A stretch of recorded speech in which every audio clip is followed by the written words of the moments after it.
père de Salif a beaucoup de terre. Il envoie son fils dans les champs pour effrayer les oiseaux et les singes qui mangent les grains de maïs. Du matin au soir, Salif s'égosille et crie. C'est là qu'il forge sa drôle de voix, sa voix forte et perçante, puissante et sensible. Près du fleuve Niger, un chanteur vient de naître, et celui qui l'aurait tué aurait tué le cœur même de la musique.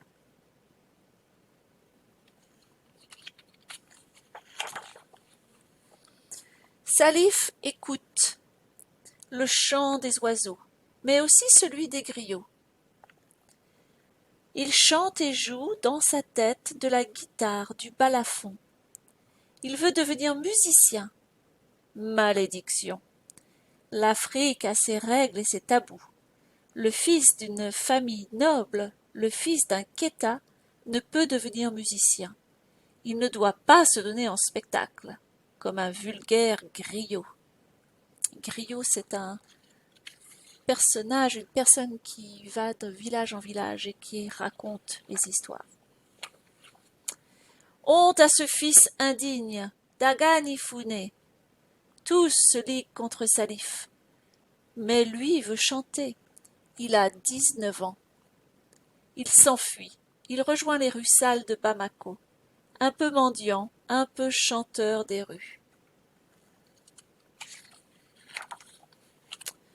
Pourtant sa voix est si belle, si étrange, si magique, qu'elle donne le frisson à ceux qui l'entendent. Elle épouse la douleur d'un peuple, ses espoirs et ses misères. Elle touche au cœur. Les gens s'attroupent, la foule écoute, des larmes coulent, des pièces tombent. Près du fleuve Niger, le cœur de la musique est né.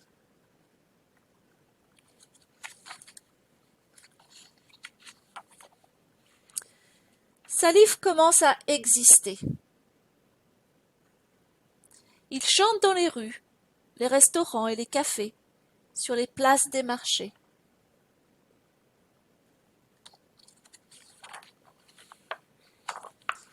Un joueur de saxophone, le remarque. C'est le grand Tidiane Koné. Et voilà Salif, chanteur d'un orchestre. Voilà Salif, l'étoile du mythique Rare Band de la gare de Bamako.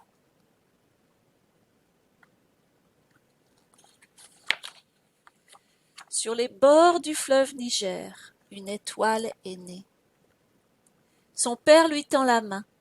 Tout un peuple lui tend la main. À lui le réprouvé, au Dagani Founé.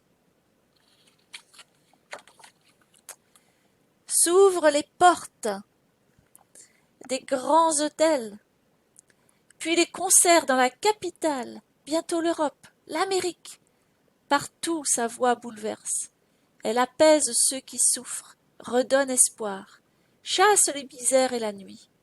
La mélodie de Manjou est sur toutes les lèvres.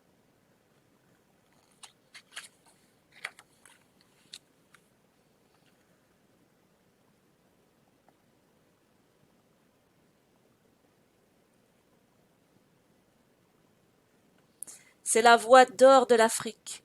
Salif Keita, né du fleuve Niger, né près du fleuve Niger, modeste et réprouvé d'Agani Founé, changé en prince à la voix d'or.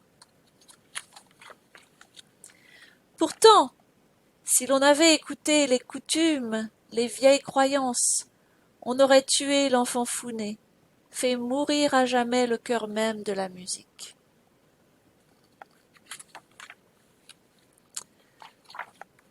Voilà, c'était la voix d'or de l'Afrique.